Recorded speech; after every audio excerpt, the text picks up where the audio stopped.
দেখুন, আমি প্রথমত বলি, এই রাজ্যের পুলিশের উপরে, সরকারের উপরে এবং কোনো প্রতিষ্ঠানের উপর আস্থা নেই, বারে বারে প্রমাণ হয়েছে। এই রাজ্যে পঞ্চায়েত নির্বাচনে 820 কোম্পানি সেন্ট্রাল প্যারামিলিটারি ফোর্স আসে, এই লজ্জা রাখার জায়গা নেই। এবং আমরা যখন কথা বলছি তখন মুর্শিদাবাদের ডোমকলে বোমা বিস্ফোরণ হয়ে এক মাফিয়া, যিনি সীমান্ত থেকে মাদক পাচার করেন, তার বাড়িতে বোমা ফেটে 3 জন মারা গেছে। রাজ্যের মুখ্যমন্ত্রী হঠাৎ করে বিধানসভায় উদয় হন, আগে থেকে কেউ জানতেও পারে না, লিস্টেও থাকে না। বৃহস্পতিবার, সোমবার ডেট ছিল উনার কোশ্চেন অ্যান্সারের, উনি চেঞ্জ করে বৃহস্পতিবার করেছেন। উনি এক্ষুনি এসে শান্তির বাণী ছড়িয়ে দিয়ে গেলেন। উনি একবারও বললেন না যে ডোমকলে বোমা বিস্ফোরণে 3 জন উনার যারা ভোট ব্যাংক, সেই ভোট ব্যাংকের লোকেরা তারা পরাপারে চলে গেছে। স্বাভাবিকভাবে সুপ্রিম কোর্ট একটা সাধারণ কোঅপারেটিভ নির্বাচন, যেখানে অংশীদার শেয়ার হোল্ডাররা ভোটার, যেখানে ব্যালটে নির্বাচন হয়, যেখানে সিরিয়াল নাম্বারের উপর ছাপ মারতে হয়, সিম্বল থাকে না, সরাসরি পার্টির ইনভলভমেন্ট নেই, সেখানে প্যারামিলিটারি ফোর্স দিয়ে ভোট করতে বলছেন। এবং সুপ্রিম কোর্ট বুঝে গেছে এই বাংলাতে গণতান্ত্রিক পদ্ধতিতে নির্বাচন হয় না। এবং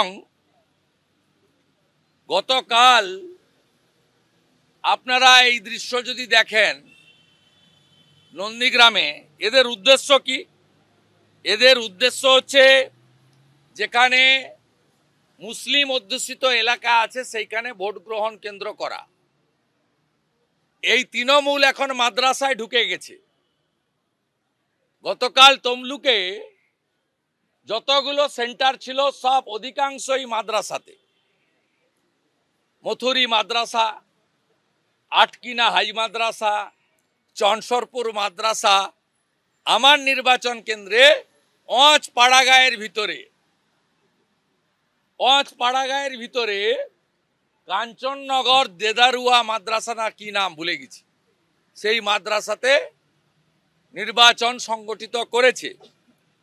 এবং সংগঠিত করার মূল কারণটাই হচ্ছে আপনার বিশেষ সম্প্রদায়ের বিশেষ ক্যাটাগরির গুন্ডা, যারা বলছেন 4 দিনে কলকাতা দখল করব, সেই বিশেষ ক্যাটাগরির গুন্ডাদেরকে ব্যবহার করছেন।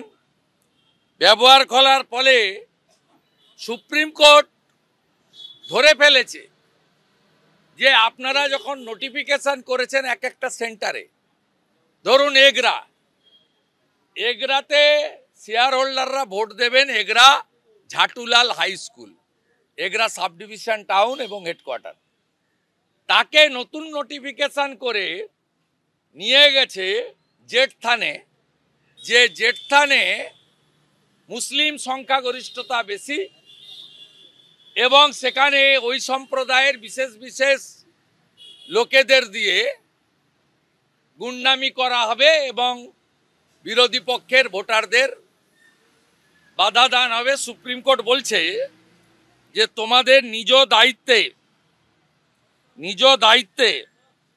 ভোটারদেরকে তোমাদের খরচে নিয়ে যেতে হবে।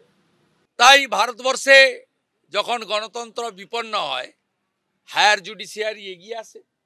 তাই সুপ্রিম কোর্ট আজকে এগিয়ে এসেছে শেষ চেষ্টা করার জন্য।